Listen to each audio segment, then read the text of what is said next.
This week, what I want to talk about is kind of related to something I have coming up. I'm going to have an art show in about the middle of the summer, and it kind of struck me that it might be valuable to talk about how to do that if you've ever thought about having an art show of your own. A little bit of my context is that I showed some art when I was a teenager. I actually was co-artist of the year for high school students during my high school years, which is pretty much the only kind of award that I won of any sort. It's not kind of, it is the only award that I won during my illustrious high school years. I did win that, and I had an opportunity to show that particular painting in a couple places, and I also had another show in there at some point. I can't really remember where or anything. My memory of my teenage years is occluded with a lot of haze, so we'll leave it at that. At any rate, then I just kind of, at some point, got busy with life, work, kind of stopped making art for a long time.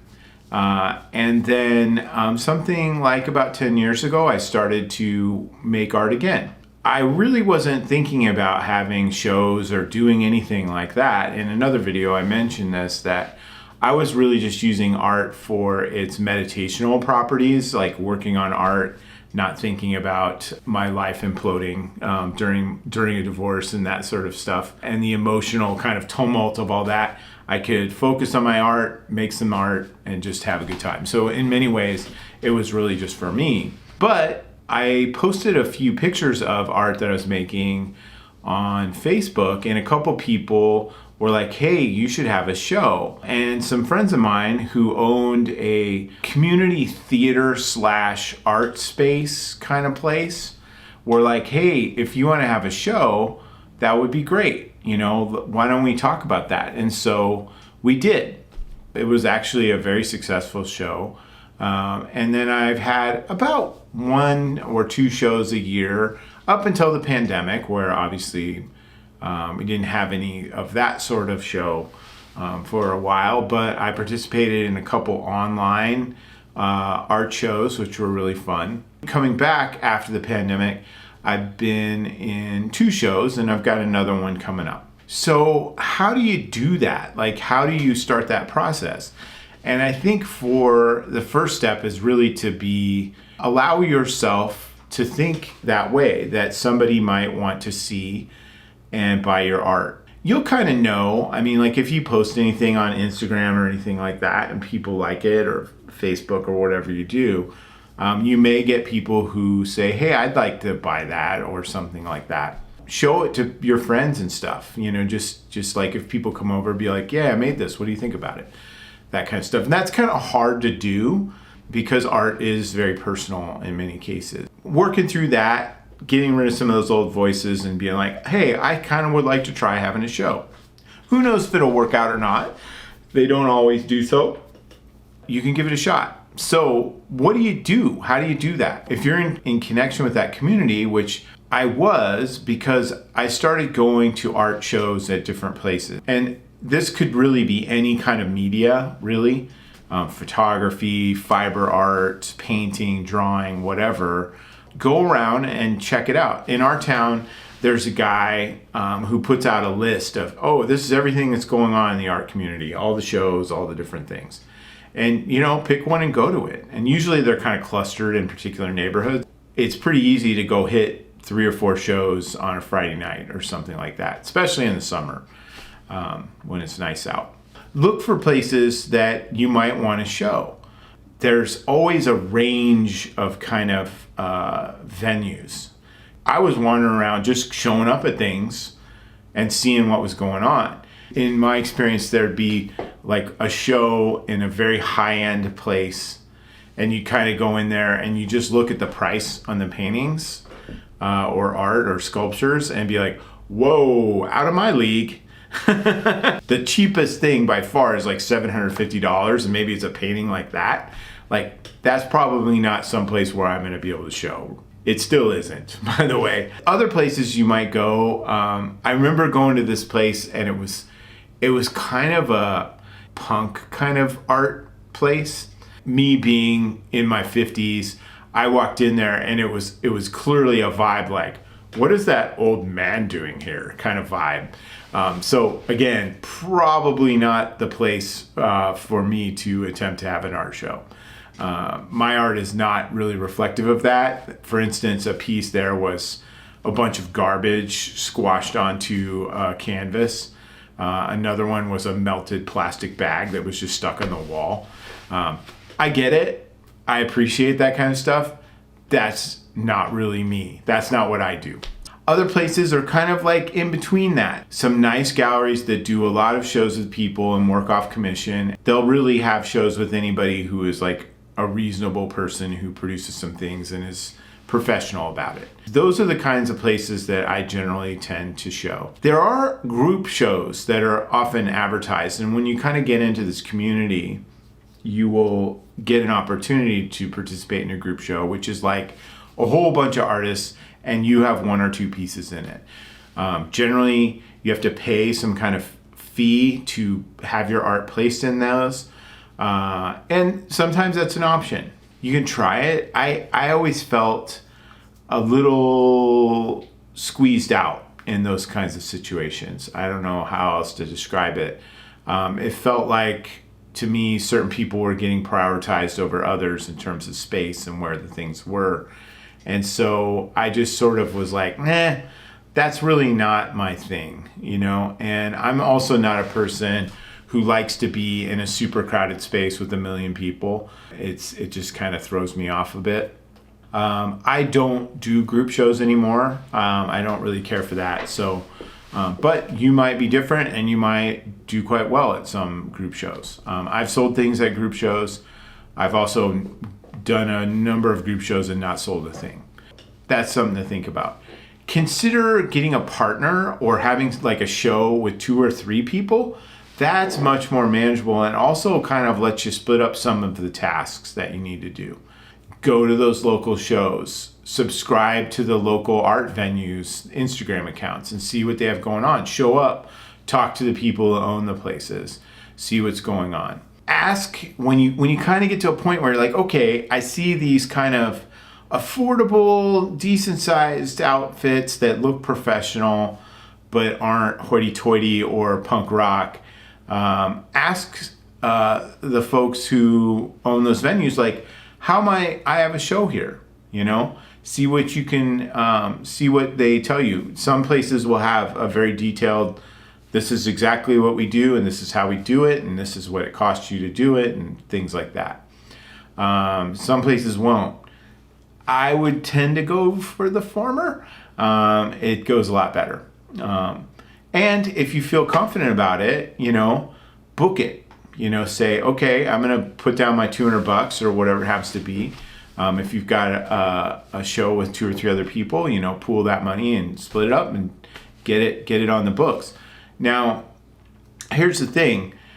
Generally speaking, these places fill up with things, you know, so like if I was going to go have that conversation right now, it would probably be for a venue, to reserve a venue in the fall.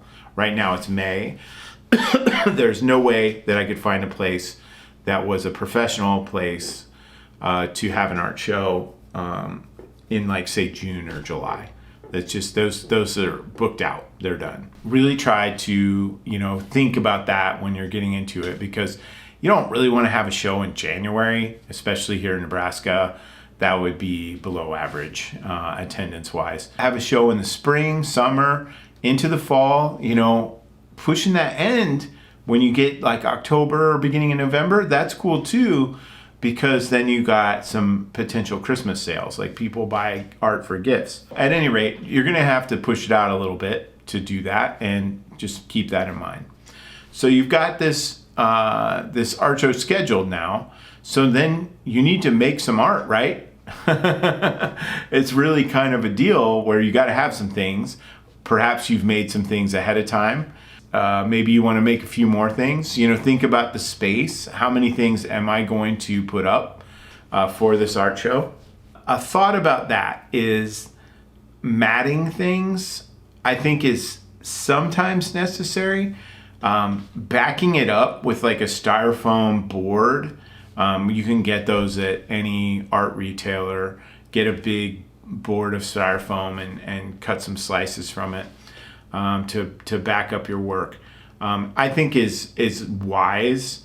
Framing is not always as necessary as you might think. There are places that want you to frame it, but you don't necessarily have to. And of course, like canvases and things like that, you don't need to frame. But it's a thought. Think about that and talk to other people about how you want to approach the display of your work. You don't want to just have, a piece of watercolor paper and tack it to a wall and expect somebody to buy it. You're going to want to protect it and display it in an effective way. And sometimes a mat will do it with a styrofoam back. Frame, sometimes, perhaps you need to do that. It's up to you. Pricing your art is a difficult kind of calculation, and I might make another video about pricing art. But if it's your first time having an art show, you want to be on the lower end because you're just entering. You're not known.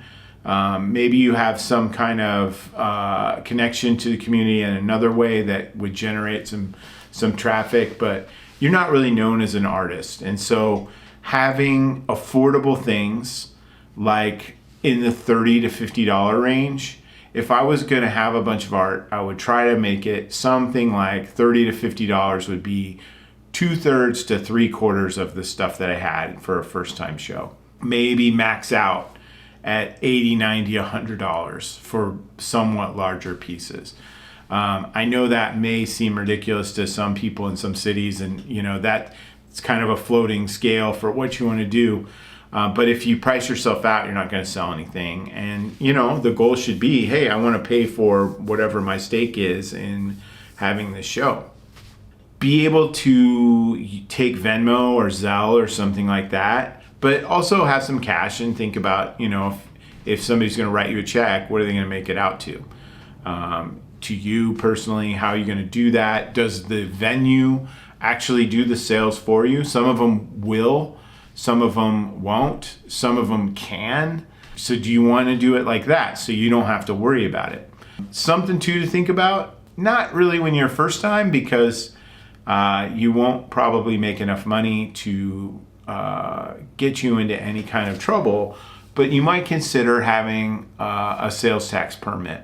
I have a sales tax permit because I've sold enough things to where I need to do that.